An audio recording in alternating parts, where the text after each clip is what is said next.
আমার বন্ধু, এই কোরআন যেই রাত্রে আপনার কাছে আমি নাযিল করেছিলাম, সেই রাত্রটা ছিল কদরের রাত্র। সুবহানাল্লাহ। ওই গুহার ভিতরে হযরত জিবরাইল আলাইহিস সালাতু ওয়াস সালাম কোরআন নিয়ে আসেন। এই কোরআন তো ভারী কোরআন, মানুষের উপরে নাযিল করার আগে আমার আল্লাহ তাআলা এই কোরআনকে আসমানের কাছে পেশ করেছেন। আসমান এই কোরআন নিতে অস্বীকার করেছে, অপারগতা প্রকাশ করেছে, না এত ভারী কোরআন আমি আসমান দিতে পারবো না। জমিনের কাছে এই কোরআন দেওয়া হয়েছে, জমিন অস্বীকার করেছে। চাঁদের কাছে দেওয়া হয়েছে, সূর্যের কাছে দেওয়া হয়েছে, বড় বড় নক্ষত্রের কাছে এই কোরআন আল্লাহ পাক পেশ করেছে। সবাই নিজের অপারগতা প্রকাশ করেছে। فحملها الإنسان إنه كان ظلوما جهولا। অতঃপর সেই কোরআনকে মানুষ বহন করলো। মানুষ নিজের উপরে কত জুলুম থেকে আনলো, কত ভারী জিনিস আনলো। আল্লাহ পাক এমন ভারী জিনিস তারা হাবিবের কাছে পেশ করলেন। জিবরাইল আমিন তিনবার আলিঙ্গন করার পরে সূরা আলাদের 5টি আয়াত নাযিল করলেন। নবীজি পাহাড় থেকে নেমে মা খাদিজার ঘরে চলে গেলেন। যে বলতেছেন, খাদিজা জাম্মিলুনি জাম্মিলুনি, ও খাদিজা আমাকে ভারী কম্বল দাও, আমার প্রচন্ড জ্বর এসে গেছে। অবিরত তাপমাত্রা এই কোরআনকে পৃথিবীর সারা জাহানের সৃষ্টি জগতে কেউ গ্রহণ করতে চায় নাই। সর্বশেষ আল্লাহ পাক আল্লাহর হাবিবকে কোরআন দিলেন, সম্মানিত করলেন। এই কোরআন যেই রাত্রিতে নাযিল হয়েছে, এই রাত্রটা হলো কদরের রাত্র। সুবহানাল্লাহ। যেই মাস নাযিল করেছেন সেই মাসটা হলো রমজান মাস। যে দশকের ভিতরে নাযিল হয়েছে, রমজান মাসের শেষ দশক, যাকে আমরা নাজাতের দশক বলি। আজকে মাগরিব থেকে ঈদের দিন পর্যন্ত এই 10 দিন আল্লাহ পাক বান্দাকে এই নিয়ামত দিবেন, কদরের নিয়ামত। যেই কদরটা যে ব্যক্তি পেয়ে যাবে, ওই রাত্রিটা ইবাদত করলে, 83 বছর ইবাদত করলে যে সব, একটা রাত ইবাদত করলে ওই পরিমাণ সব বান্দার আমলনামায় জমা হবে। এত সুন্দর একটা সুযোগ আমাদের জন্য রেখেছেন। আল্লাহ নবী তো নিশ্চয়ই জানতেন যে দিন কোরআন নাযিল হয়েছে, তারিখটা কোনো নবীর জানা ছিল। আল্লাহ পাক ঠিকই নবীকে জানিয়ে দিয়েছে কোন দিন কদর হবে, কিন্তু মতভেদ কেন কেন সবাই স্পষ্ট করে বলতে পারে না কোন দিন কদর হবে। আমরা যে 26তম রোজার দিবাগত রাতকে কদর বলি, এটা ঐতিহাসিকের মত, কিন্তু একুরেট মত না। কেউ বলছে 21 তারিখ হয়েছিল, কেউ বলছে 23 তারিখ, 25 তারিখ, 27 তারিখ, 29 তারিখ। বিভিন্ন ধরনের মতামত হাদিসের ভিতরে পাওয়া যায়। ঐতিহাসিকগণ বর্ণনা করেন, কিন্তু উলামায়ে আহলে হক সবাই মিলে অধিকাংশ মত দিয়েছেন 26তম দিবাগত রাত্রে এই শবে কদর অনুষ্ঠিত হয়। নবীজি বলেন, যখন তোমাদের সামনে রমজানের মুবারকের আখেরি 10 দিন আসে, তোমরা বেজর রাত্রিতে কদর তালাশ করো, অর্থাৎ অন্য অন্য রাত্রিতে যেই পরিমাণ ইবাদত করো, তার থেকে বেজর রাত্রিতে একটু ইবাদতের পরিমাণ বাড়ায়া দাও। আল্লাহু আকবার। নবী সাল্লাল্লাহু আলাইহি ওয়াসাল্লাম স্পষ্ট করেন না এর ভিতরে ভেদ। আল্লাহু আ'লাম, আল্লাহু ওয়া রাসূলুহু আ'লাম। আল্লাহ এবং আল্লাহর রাসূল ভালো জানেন নির্ধারিত সময়টা। তবে অনেক ওলিগণ, আল্লাহ পাকের খাস বান্দাগণ, তারা পৃথিবীর নিজামের ভিতরে পরিবর্তন দেখেছে। আমরা তো জাহিরি চক্ষু দিয়ে বন্ধ কিছুই দেখি না। চক্ষু বন্ধ করলে অন্ধকার দেখা যায়, যাদের সাথে আল্লাহর গভীর সম্পর্ক আছে, তারা যখন চক্ষু বন্ধ করে এই বাতিল চক্ষু দিয়া কোন কায়নাতের ভিতর কোথায় কি হইতেছে আল্লাহ পাক সব এলে তার সিনায় দিয়ে যায়। সুবহানাল্লাহ। এমন দেখা গেছে কবরের রাত্রিতে গাছগুলো সেজদায় গেছে, নদীর পানিগুলো টলমল করতেছে, নড়াচড়া করতেছে, বিভিন্ন রকমের সৃষ্টি জগতের ভিতরে পরিবর্তন দেখা যাইতেছে। সব জিনিস আল্লাহ পাকের ইবাদত করে।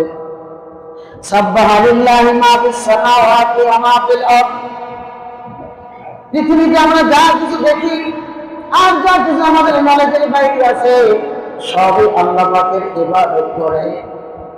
ওয়ালাকিন ইয়াফকাহুনা তাসবিহাহুম, কিন্তু হয়তো অধম তোমরা বোঝো না, ওই গাছের ভাষা বোঝো না, পাখির ভাষা বোঝো না, মাছের ভাষা বোঝো না। এইভাবে প্রতিটা মাখলুক আমার আল্লাহ তাআলার ইবাদত করে, আল্লাহ পাকের জিকির করে, নবীর প্রতি দরুদ পড়ে। আল্লাহ পাক কোরআনে তাদের নাম উল্লেখ করে দিয়েছেন আর বলেছেন ওয়ালাকিন ইয়াফকাহুনা তাসবিহাহুম, কিন্তু তোমরা হয়তো না তাদের ভাষা বোঝো না, কিন্তু আসলে তারা আল্লাহ পাকের গুণগান গাইতেছে। এই রাত্রিটা যে পাবে সে ভাগ্যবান, রাত্রিটা যে পাবে না সে ভাগ্যবান, এই কথা বলা যাবে না। নবীজি বলছেন বেজর রাত্রিটা তালাশ করো, ওই রাত্রির ভিতরে কি আছে। আল্লাহ পাক বলেন ইন্না আনজালনাহু ফি লাইলাতিল কদর ওয়া মা আদরাকা মা লাইলাতুল কদর। আল্লাহ পাক নিজে আবার হাবিবকে জিজ্ঞাসা করলেন, আমার বন্ধু, আমার পয়গম্বর, আমার পয়গম্বর, কদর কি জিনিস নবী আপনি কি জানেন? আল্লাহ পাক প্রশ্ন ছুড়ে দিলেন পয়গম্বরের প্রতি। আল্লাহ নিজেই আবার পয়গম্বরের প্রশ্নের ব্যাখ্যা করতেছেন, লাইলাতুল কদরি খায়রুম মিন আলফি শাহর। আমার বন্ধু, এই কদর হলো 1000 মাসের চেয়ে উত্তম একটি রাত্র। 1000 মাস হিসাব করলে 83 বছর 4 মাস হয়। এই রাত্র ইবাদত করলে এই পরিমাণ সওয়াব হবে। নবীজি আমার বলেন এই রাত্রে আর কি কি হবে আল্লাহ তা উল্লেখ করে দিয়েছেন। তানাজ্জালুল মালাইকা, তানাজ্জাল, নাযালা ইয়ানজিলু, আল্লাহ পাক ওই দিন ফেরেশতা নাযিল করেন। ওয়ার-রূহু ফিহা, রূহ মানে এখানে জিবরাইল আমিনকে বোঝানো হয়েছে। জিবরাইলের নেতৃত্বে হাজার হাজার কোটি কোটি ফেরেশতা আল্লাহর পক্ষ থেকে এই জমিনে আসে। ওয়ার-রূহু ফিহা বিইذনি রাব্বিহিম মিন কুল্লি আমর, আল্লাহ পাকের অর্ডার নিয়ে দুনিয়ার জমিনে আসে এবং তামাম পৃথিবীতে ছড়ায়া পড়ে। সুবহানাল্লাহ। ফেরেশতাকে যিনি সূরা জিসমুন নূরানিয়ুন 61 কালবি আশকারিন মুখতালিফা, লা ইয়াকুলু ওয়া লা ইয়াবুরু ওয়া লা ইয়ানফিউ। আল্লাহ পাক ফেরেশতাকে নূর দ্বারা সৃষ্টি করেছে। এই ফেরেশতারা খাবার দাবার করে না, বিয়ে শাদী করে না, এরা পায়খানা, এদের পায়খানা পেশাব নাই, এদের যৌবনের কোনো চাহিদা নাই, এরা গুনাহ কি জিনিস বোঝেই না। আল জিন্নু, পক্ষান্তরে জিন হইল হুয়া জিসমুন নারিয়ুন, জিসম হইল জিনের শরীরটা আগুনের দ্বারা তৈরি।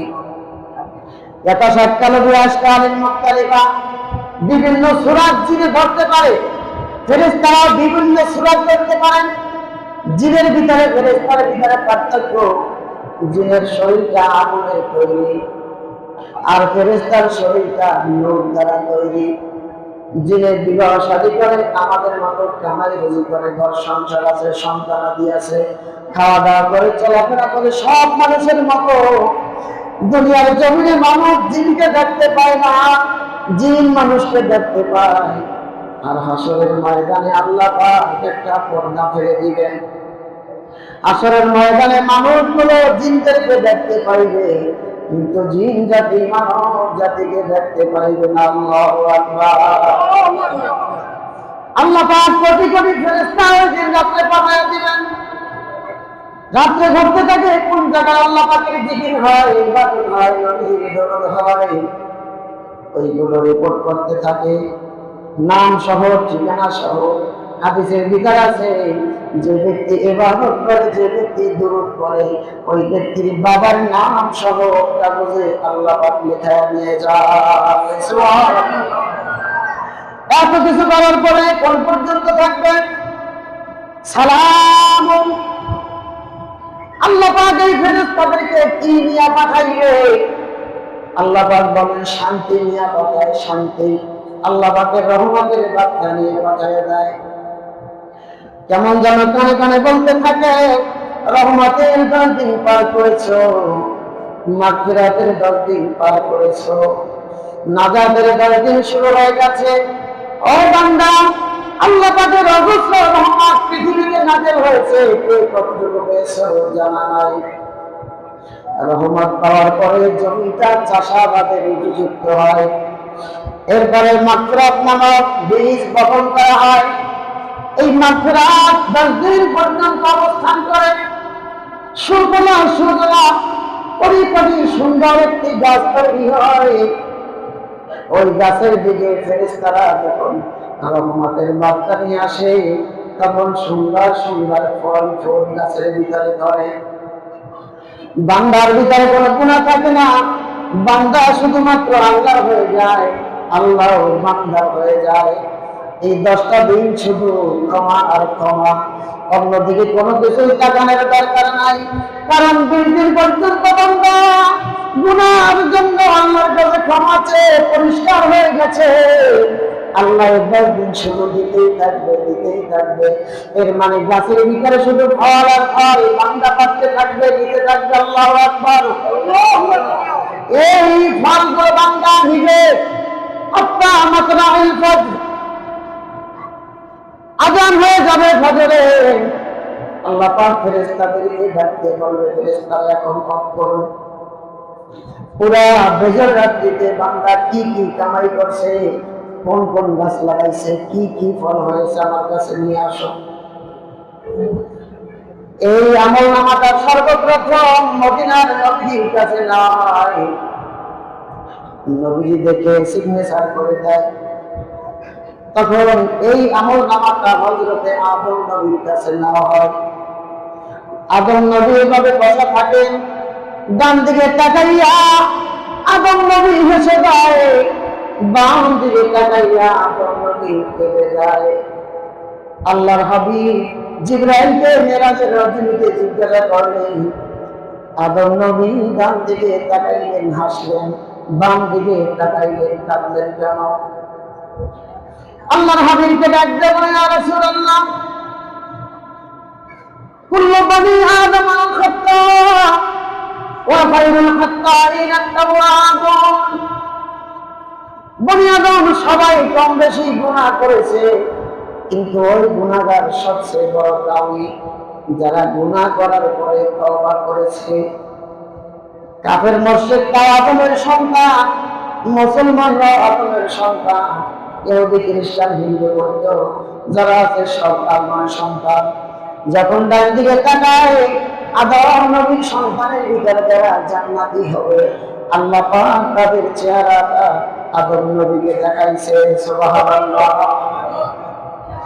আদম নবী যখন হাসলেন, কারণ যোগ্য পিতার যোগ্য সন্তান। আল্লাহু আকবার বলেন। যোগ্য পিতার যোগ্য সন্তান বাবা আদম ছিল জান্নাতের ভিতরে, তার সন্তানেরাও জান্নাতি হবে, এটাই স্বাভাবিক। ঠিক কিনা বলেন?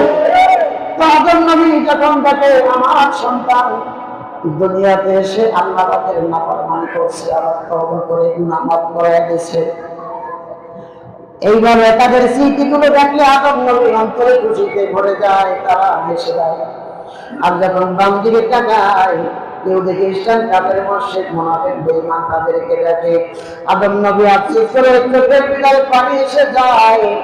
এই সন্তান শয়তানের ধোঁকায়, নফস শয়তানের ধোঁকায়, বড় শয়তানের ধোঁকায় পড়ে গুনাহ করে করে এখনো পুকুরের ভিতরে আছে। তাদের পরিণাম আমি জাহান্নাম দেখতে আছি। সন্তান যদিও খারাপ হয়, কিন্তু তাকে কেউ মারলে মা বাবার অন্তরে আঘাত লাগে কিনা চলে বলেন?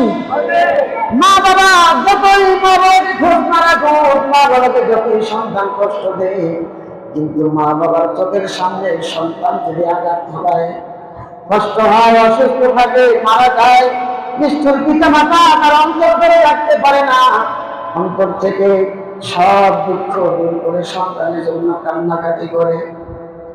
আদম আলাইহিস সালাম সমস্ত সন্তানের প্রতি ওইভাবে মায়া মহব্বতের নজরে তাকাইয়া বলে, আমি যে যোগ্য সন্তান দুনিয়াতে পাঠিয়েছিলাম তাদের যোগ্যতা তারা হারিয়ে ফেলেছে।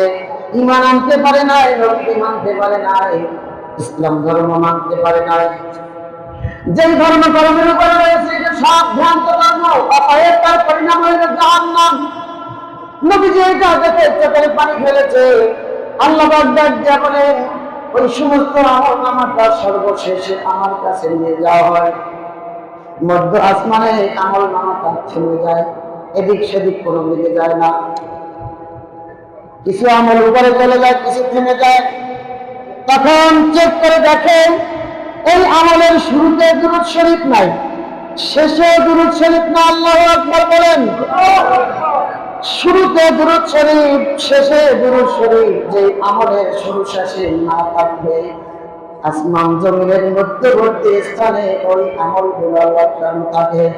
যখন বান্দা আবার ফের দুরূদ শরীফ পড়ে, আমার বন্ধুকে খুশি করার সাথে সাথে আল্লাহ পাক একটা টান দিয়ে আমলনামাটা আরো সে মহল্লায় নিয়ে যায়। সুবহানাল্লাহ। আল্লাহর হাবিবের তরিকা অনুযায়ী আমরা চলতে রাজি আছি তো ইনশাআল্লাহ করে বলেন। আল্লাহর হাবিবের মহব্বত যে মুমিনের ভিতরে থাকবে তার আমলের দ্বারা প্রকাশ পাবে যে মুমিনের মহব্বত আছে, আমলটাকে সুন্দর করবে। বন্ধু আমার বডিটাকে সুন্দর করলাম, সুন্দর একটা পোশাক বানাইলাম, জুতা কিনলাম, টুপি কিনলাম, ভালো কিছু করলাম, আমার বডিটা সাজাইলাম, কিন্তু আল্লাহ পাক যে রূহটা ভিতরে দিয়েছে, যে রূহটার কারণে এই বডিটা দামি হয়ে গেছে, এই রূহটার যত্ন নিলাম না, রূহটার খোরাক দিলাম না, এই রূহটার অবাক্রান্ত হয়ে গেছে, রূহটা আগামরা হয়ে গেছে। এই রূহটাকে তরুণতা করতে হলে বন্ধু বেশি বেশি ইবাদত করতে হবে, সলিড ইবাদত। ওই ইবাদতটা করলে রূহটা তাজা থাকবে, রূহটা তাজা থাকলে শরীরটা ভালো থাকবে। দুনিয়ার মানুষে দেখবে যে কিছুই নাই, কিন্তু আল্লাহ পাক দেখে পুরা শরীরটার ভিতরে নূর আর নূর। বলেন সুবহানাল্লাহ। এই নূরের খাজিনা এই রমজানুল মুবারকের শেষ 10 দিনে বেজর রাত্রিতে আমরা ইবাদতের পরিমাণ বাড়াতে রাজি আছি না করে বলেন। যারা রোজা রাখে তাদের জন্যই পুরস্কার, যারা নামাজ পড়ে তাদের জন্যই পুরস্কার। কিন্তু আল্লাহ পাক এত কঠিন নাই, নামাজ যারা না পড়ো বন্ধু, রোজা যারা না রাখো, ওই রাত্রে আসতে পারবা না, বিষয়টা তেমন না। আল্লাহ পাকের রহমতের দরজা খোলা সব সময়, যে কেউ আসতে পারে, যে কোনো সময় আসতে পারবে। আল্লাহ পাক আমাদের সকলকে পবিত্র রমজানুল মুবারকের বেজর রাত্রিতে সবে কদর তালাশ করার তৌফিক দান করুন। আমিন।